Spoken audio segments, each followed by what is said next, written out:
Hello दोस्तों, नमस्कार। कैसे हैं आप सभी? स्वानंद से ही होंगे ऐसी मैं आशा करता हूं। आज की हमारी क्लास नंबर 9 के पार्ट ए में आप सभी का स्वागत है।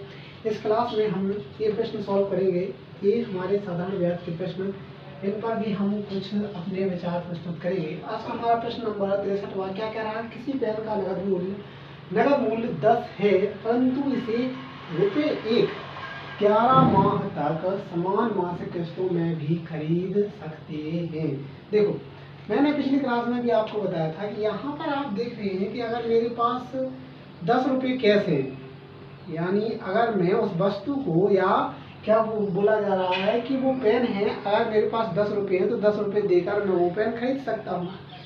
लेकिन एक कंडीशन और रखी गई है कि अगर मैं ₹1 नगद दे देता हूँ, एक कंडीशन और क्या रखी है, परंतु ₹1 11 माह तक समान मासिक किस्तों में। ये बोला गया है कि अगर मेरे पास पैसे नहीं है, अगर मैं पूरी धनराशि, मतलब जितने की वह पेन है उसकी अगर मैं किस्तें बना लूँ, तो वह किस्तें 11 महीनों तक, ₹1 की एक किस्त होगी, 11 महीनों तक समान किस्तों में भी पेन को खरीद सकते हैं। यहाँ पर बोला जा रहा है 11 महीनों तक चलेगी, ₹1 की 11 किस्तें होंगी, तो ब्याज मतलब टोटल धन कितना हो जाएगा? ₹11। मतलब आप कुल धन ₹11 अगर किस्तों में चुका रहे हैं तो आप वो पेन खरीद सकते हैं। और अगर कैश ₹10 है तो ₹10 देकर भी आप पेन खरीद सकते हैं। मतलब दो कंडीशन है, अगर आपको किस्तों में देना है तो आप देंगे कुल धन कितना? ₹11। और अगर आपके पास कैश ₹10 है तो आप ₹10 में भी वो पेन खरीद सकते हैं। अगर हम किस्तों की बात करें तो यहाँ पर देखने को मिल रहा है कितने का? ₹1 का यहाँ पर हमें इंटरेस्ट देखने को मिल रहा है, ब्याज देखने को मिल रहा है। और जब हम बात करते हैं किसकी? इंटरेस्ट की बात करते हैं तो यहाँ पर क्या होगा भाई? कितने महीनों की बात की जा रही है? यहाँ पर बात की जा रही है भाई 11 महीनों की बात की जा रही है। मतलब यहाँ पर देखेंगे कि हर ₹1, जैसे ₹1 है, जब हम 11 महीनों की बात करते हैं तो पहला महीना होगा, उस पर जो ₹1 का इंटरेस्ट होगा वो ₹1 होगा। वो कितने महीने तक चलेगा? वो लास्ट के महीने तक चलेगा। किस महीने तक चलेगा? 11वें महीने तक चलेगा। ठीक है भाई, 11वें महीने तक चलेगा। लेकिन जब वो 11वां महीना आता है तो उस महीनों को तो हम क्या कर देते भाई? उस महीने को तो हम सारी की सारी धनराशि चुका देते हैं, क्योंकि ये 11वां महीना पूरा नहीं चल पाता। अगर 11वां महीना पूरा चलेगा तो यहाँ पर किसमें भी 12वें महीने में काउंट हो जाएगा। 12वें महीने में काउंट हो जाएगा कि हो जाएगा। तो हम यहाँ पर कहाँ तक आते हैं? 10वें महीने के लास्ट तक आते हैं। 10वें महीने के लास्ट तक आते हैं तो वो क्या हो जाता है भाई? 11वां महीना हो जाता है कि नहीं हो जाता? तो यहाँ पर हमें कुछ नहीं करना। हम क्या करते हैं, ₹1 होता है, वो 10 महीने तक चलेगा तो कितना हो जाएगा? ₹10। कितना हो जाएगा भाई? ₹10। कितना हो जाएगा भाई? यहाँ पर ₹10 हो जाएगा। फिर इसके बाद में अगला महीना आएगा तो ये चलेगा 9 महीनों तक, फिर ये चलेगा 8 महीनों तक, ये महीना चलेगा 7, 6, 5, 4, 3, 2, 1, और फिर ये 11वां महीना हो जाता है। तो वहाँ पर हमें इंटरेस्ट देने की ज़रूरत नहीं पड़ती है कोई धन, क्योंकि हम वहाँ पर धन चुका चुके हैं, यानी हमने पूरा धन दे दिया है। तो यहाँ पर सारी की सारी चीज़ों को हम ऐड करते हैं। तो यहाँ पर आप 10 हो जाएगा, 10 हो जाएगा, 10 हो जाएगा, 10 हो जाएगा, और एक 5 यहाँ पे बच जाएगा। मतलब 1, 2, 3, 4, 40 और एक 50, 50 और एक 55। मतलब टोटल यहाँ पर कंडीशन कितनी आएगी? 55 इंटू रेट हमें पता नहीं है। इसके बाद में यहाँ पर बात किसकी की गई? महीने की, तो 1/12 और अपॉन 100। ठीक है भाई।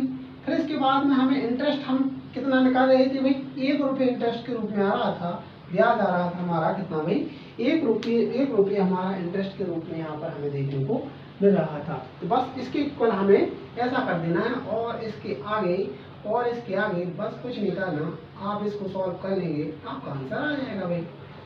ये हमारा आंसर यहाँ पे आ जाएगा। जैसे कि यहाँ पर देखते हैं, यहाँ पर आप देखेंगे 5 से काटेंगे तो यहाँ पर 11 आ जाएगा। यहाँ पर 5 से काटेंगे तो यहाँ पर 20 पंचे 100। ठीक है भाई, ओके। आर की वैल्यू यहाँ पर आप निकालेंगे तो 1/11 इंटू कितना हो जाएगा? यहाँ पर कितना हो जाएगा? 12 दूनी 24, 240। ठीक है भाई। अब आप जब 11 से भाग लगाएंगे तो 11 दूना कितना हो जाएगा भाई? 11 दूनी यहाँ पर हो जाएगा 22, फिर बचा 2, 11 एकम 11, फिर बचा 9/11%। ये हमारी रेट यहाँ पर देखने को मिल जाएगी आपको। ये हमारी रेट यहाँ पर आ जाएगी बहुत ही आसान तरीके से। ठीक है भाई, इस तरीके से हमें अपने प्रश्न को सॉल्व करना है। हालांकि पिछली क्लास में भी हम यहाँ पर आपको बता चुके हैं, ऑप्शन नंबर ए यहाँ पर सही हो जाना है। पिछली क्लास में ही बताया है ये तरीका, ये बहुत ही आसान तरीका है। ठीक है भाई, ओके। अब हम देखते हैं आज का 64वां प्रश्न क्या कह रहा है। एक आदमी ने साधारण साधारण ब्याज पर बैंक से ₹7,000 का कर्ज लिया था। ठीक है भाई, 3 वर्ष बाद उसने बैंक को 3,000 दिए अर्थात चुका दिए। 5वें वर्ष के अंत में 5,450 देकर लोन चुकता कर दिया। तो यहाँ पर रेट ज्ञात करनी है। तो टोटल धन है भाई कितना? टोटल धन है भाई हमारे पास 7,000 रुपये हमने कर्ज लिया। ठीक है ना भाई। अब ये 7,000 कर्ज लिया, फिर उसके हमने क्या किया भाई, 3 वर्ष बाद क्या भाई, तीन वर्ष बाद हमने 3,000 रुपये चुका दिए। तो यहाँ पर 7,000 पर हमें 3 वर्ष तक तो ब्याज देना ही पड़ेगा। देना पड़ेगा कि नहीं देना पड़ेगा? क्योंकि आपने 3 वर्ष बाद 3,000 रुपये चुकाए हैं। जब आपने 3,000 रुपये चुका दिए तो अब धन हमारा कितना बचा? हमने कर्ज लिया था 7,000 का और फिर हमने 3,000 चुका दिए। तो अब कर्ज कितना बचा? अब कर्ज बचा है हमारा कितना भाई? 4,000 रुपये। कितना बचा भाई? 4,000 बचा ना कर्ज? बिल्कुल 4,000 हमारा कर्ज बचा। क्योंकि हमने क्या किया है? 3,000 हमने चुका दिए। अब यहाँ पर देखना है हमें क्या कि 5वें वर्ष के अंत में, तो यहाँ पर 1 और 2 और 3 वर्ष तो हो गए, लेकिन यहाँ पर बात की जा रही है 5 वर्ष की। तो यहाँ पर हमारा धन कितना बचा? 4,000 अगले 2 वर्ष तक और इस पर ब्याज लगेगा, किस पर? 4,000 पर। बस कुछ नहीं करना, इस धन को टोटल हमें जोड़ देना है। 7 × 21 = 4 = 28, 29,000। कितना हो गया भाई? 29,000 यहाँ पर धन हो गया। इसके बाद में हमें रेट पता नहीं है। इसके बाद में वर्ष में कंडीशन है और अपॉन में 100 कर देंगे। इक्वल टू आप देखेंगे क्या देखेंगे? हमने टोटल धन दिया था कितना भाई? 7,000 रुपये हमने कर्ज दिया था, लेकिन हम दे कितना रहे हैं? 3,000 पहले हमने दे दिया। ठीक है भाई। फिर उसके बाद में हमने दिया है कितना? उसके बाद में हमने दिया है 5,450। इन दोनों कंडीशन को जोड़ेंगे क्योंकि हमने दिया है। ये 3,000 हम दे चुके हैं, 5,450 हम दे चुके हैं। टोटल में हमने कितना दिया? 8,450 रुपये हम दे चुके हैं। कहने का तात्पर्य अगर इस 7,000 को हम 8,450 में से घटा देंगे तो यहाँ पर 1,450 ये हम अधिक धन दे चुके हैं। मतलब जो इंटरेस्ट हमारा यहाँ पर देखने को मिलेगा 1,450 हम इंटरेस्ट दे चुके हैं। बस ये हम इस वाली कंडीशन को आप सॉल्व कर लो, आपका आंसर आ जाएगा। 2 जीरो के यहाँ पर 2 जीरो आप खत्म कर देंगे। यहाँ पर r इक्वल टू कितना हो जाएगा? 1450 इंटू 1/29। ठीक है ना? 1/29। अब यहाँ पर आप एक चीज देखेंगे, यहाँ पर हमने क्या लिखा है? ये इंटरेस्ट लिखा है। ठीक है भाई। अब इसको आप क्या कर देंगे? कट कर देंगे इसको आप। सॉरी, यहाँ पर थोड़ी सी मिस्टेक देखने को मिलेगी है। यहाँ पर क्या लिखा है? 5वें वर्ष के अंत में 5,450 देकर लोन चुकता कर दिया, दर ज्ञात करें। तो यहाँ पर हाँ ठीक है भाई। अब कुछ नहीं करना, आपको 29 का भाग लगाकर 1450 में भाग लगाएंगे। तो यहाँ पर अगर मैं भाग लगा रहा, यहाँ से अगर मैं 5 में गुणा कर रहा, 9 × 45 की 5 4 और यहाँ पर 5 × 10 = 14। तो यहाँ पर कितनी बार जा रहा है? ये 5 बार। यहाँ पर 29 से भाग लगा रहे हैं तो यहाँ पर 5 बार में कितना हो रहा है? 5 बार में कितना आ रहा है? 5 बार में यहाँ पर कितना आ रहा है? 50 आ रहा है। कितना आ रहा है भाई? 50 आ रहा है। तो हमारी रेट थोड़ा यहाँ पर 50 होगी क्या? यहाँ पर थोड़ी सी मिस्टेक, क्योंकि यहाँ पर 290 लिखा था। ठीक है भाई। 1 जीरो से 1 जीरो यहाँ पे खत्म हो जाएगा। तो यहाँ पर रेट जो हमारी आ जाएगी कितनी आ जाएगी? 5%। जो रेट हमारी आ जाएगी वो कितनी होगी भाई? यहाँ पर 5% हमारी रेट होगी। ऑप्शन नंबर बी यहाँ पर सही हो जाएगा। ठीक है भाई, ओके। अब हमारा अगला प्रश्न क्या कह रहा है? 65वां प्रश्न है। एक आदमी ने बैंक से 6,000 उधार लिए। मतलब एक आदमी है, उसने बैंक से 6,000 रुपये उधार लिए। ठीक है भाई, ओके। 4 वर्ष बाद 2,500 चुका दिए। मतलब 4 वर्ष बाद उसने 2,500 रुपये चुका दिए। 5वें वर्ष के अंत में 4,450 रुपये देकर लोन चुकता कर दिया। साधारण ब्याज की दर ज्ञात करें। देखो हम टोटल धन लिया उसने कितना भाई 6,000 रुपये उसने धनराशि उधार ली। ठीक है भाई। फिर उसके बाद में 4 वर्ष के बाद उसने 2500 चुका दिए थे। यहाँ पर 4,000 जो 4 वर्ष तक 6,000 पर ब्याज तो लगेगा ही लगेगा, क्योंकि यहाँ तब तक तो कोई धनराशि नहीं चुकाई गई ना। फिर उसके बाद में 4 वर्ष बाद उसने 2500 चुका दिए। 2500 चुका दिए तो बचे कितने भाई 3500। कितने बचे भाई 3500। और 3500 बचे हैं तो वो क्या बोल रहा है कि 5वें वर्ष के अंत में, मतलब 4 वर्ष तक तो यहाँ था, अगले वर्ष जो हमारा ब्याज चलेगा 3500 पे चलेगा, क्योंकि वहाँ 25 चुका दिए और 5वें वर्ष की कंडीशन दी तो 1 2 3 4 और 5वां वर्ष। ठीक है भाई। तो यहाँ पर टोटल हमारा यहाँ पर कितने बार यहाँ पर चला है तो 6 चौको 24 24 24 24 और 3 27 24 24 और 3 27 500 27,500 इंटू रेट हमें पता नहीं है, इंटू फिर इसके बाद में 8/100। फिर यहाँ पर आप देखेंगे क्या देखेंगे कि हमने 2500 यहाँ पर पहले चुकाए थे, 2500 हमने पहले चुकाए थे, बाद में हमने चुकाए थे 4,550 हमने यहाँ पर चुकाए हैं। तो यहाँ पर कितना हो रहा है 5 2 7 7,500 7,050। यहाँ पर हो रहा है 7,050 हम धन टोटल दे चुके हैं। मतलब यहाँ पर जो एक्स्ट्रा इंटरेस्ट हो रहा है, ब्याज हो रहा है, वो कितना हो रहा है 1,050 हो रहा है। बस इस कंडीशन को सॉल्व कीजिए, आपका आंसर आ जाएगा। 2 जीरो से मैंने यहाँ पर 2 जीरो खत्म किए।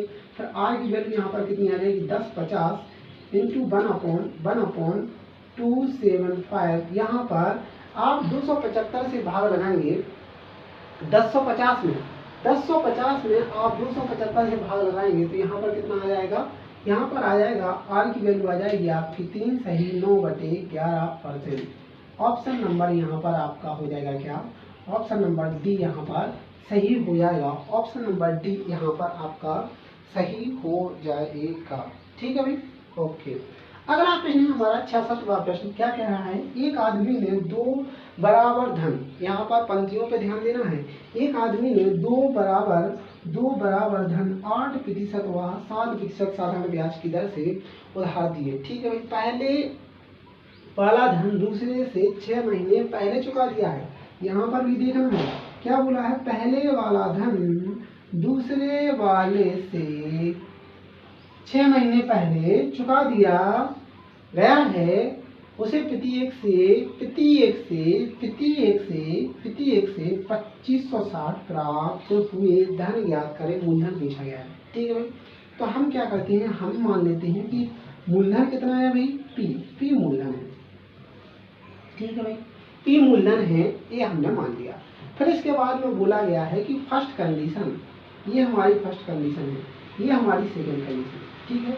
अब ये बोला गया है कि पहला जो यहाँ पर क्या बोला, पहला वाला धन दूसरे से 6 महीने पहले चुका दिया गया। दूसरा कौन है ये, इससे 6 महीने, इसका समय अगर टी है तो यहाँ पर इसका समय क्या हो जाएगा टी माइनस 6 महीने को क्या लिखते हैं 1/2। मतलब एक वर्ष में अगर हम 2 से भाग लगाते हैं, एक वर्ष में कितने होते हैं 12 माह, 12 माह में अगर हम 2 से भाग लगाते हैं तो कितने बचेंगे 6 माह, मतलब आधा वर्ष। तो यहाँ पर वो कंडीशन हमने यहाँ पर लिख दी। तो यहाँ पर हमें पहली कंडीशन का मूलधन पता है, समय पता है, यहाँ पर हमें क्या पता, मूलधन ही पता है, समय पता है। ठीक है भाई, ओके। अब यहाँ पर बोला क्या गया है, बोला ये गया है, क्या बोला गया है, तो पहले हम क्या करते हैं, यहाँ पर समय निकालेंगे। तो यहाँ पर P इंटू आर कितनी है, इसकी पहले वाले की रेट कितनी है भाई, पहले वाले की रेट है हमारी कितनी 8%, पहले वाले की रेट है हमारी 8% और इसका समय है t माइनस 1/2, कितना है भाई 1/2/100। और फिर इसके बाद में यहाँ पर P इंटू रेट कितनी है 7 इंटू t/100। ठीक है भाई। फिर इसके बाद में हम यहाँ पर क्या कर देंगे, दोनों को कट कर देंगे। ओके। फिर यहाँ पर क्या किया जाएगा, इसको सॉल्व करेंगे। यहाँ पर कितना हो जाएगा 2t और फिर इसके बाद में -1 हो जाएगा। फिर यहाँ पर क्या करेंगे, यहाँ पर हो जाएगा 8p इंटू यहाँ पे सीधा p से p आप खत्म कर सकते हैं। ठीक है भाई, p से p आप खत्म कर सकते हैं। ठीक है। फिर यहाँ पर क्या हो जाएगा 8 कितना हो जाएगा, यहाँ पर इतना, यहाँ पर हो जाएगा 2p, यहाँ पर 8 दूनी 16 टी, 8 दूनी 16 टी, फिर इसके बाद में -1/2 इक्वल टू यहाँ पर कितना हो जाएगा 7 टी। ठीक है, 70। ओके, अब यहाँ पर किसमें है, भाग में तो गुणा में हो जाएगा, तो यहाँ पर कितना हो जाएगा 7 दूनी 14 टी, सीधे ही यहाँ पर कर देते हैं 14 टी। ओके ओके, फिर यहाँ पर जो धन में है वहाँ पर ऋण में, ऋण वाले धन में यहाँ पर पलट देंगे आसपास। यहाँ पर क्या करेंगे, 16 टी में से 14 टी जाएगा तो यहाँ पर कितना बचेगा भाई, 2 टी बचेगा, 2 टी बचेगा, और यहाँ पर प्लस में हो जाएगा 1। ठीक है भाई, यहाँ पर कहीं ना कहीं हमारे द्वारा मिस्टेक की गई है, उसको हम देखते हैं कि हमने कहाँ पर मिस्टेक की है। ठीक है भाई, ओके, अगर हम ऐसा करते, कैसा करते भाई, 8 टी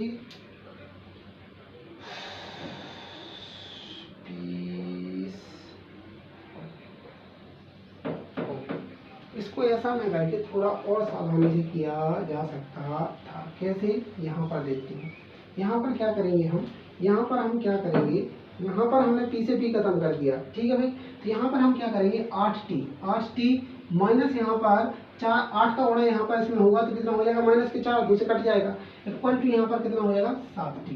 ठीक है भाई, 8 टी में से 7 टी गया, 8 टी में से 7 टी गया, तो टी की वैल्यू यहाँ पर कितनी आ गई है, 4 वर्ष। कितनी आ गई भाई, 4 वर्ष। टी की वैल्यू कितनी आ गई यहाँ पर, 4 वर्ष हमारी यहाँ पर टी की वैल्यू आ गई। अब देखो, समय हमने निकाल दिया पहले, अब टी का मान किसका था, इसका था, तो इसका समय कितना आ गया, 4 वर्ष। अब यहाँ पर बोला गया था कि पहला वाला समय है दूसरे से 6 महीने कम है, तो यहाँ पर ये कितना होगा, 3 सही 1/2 होगा, ये 3 सही 1/2 वर्ष होगा, ऐसा ही है ना, बिल्कुल।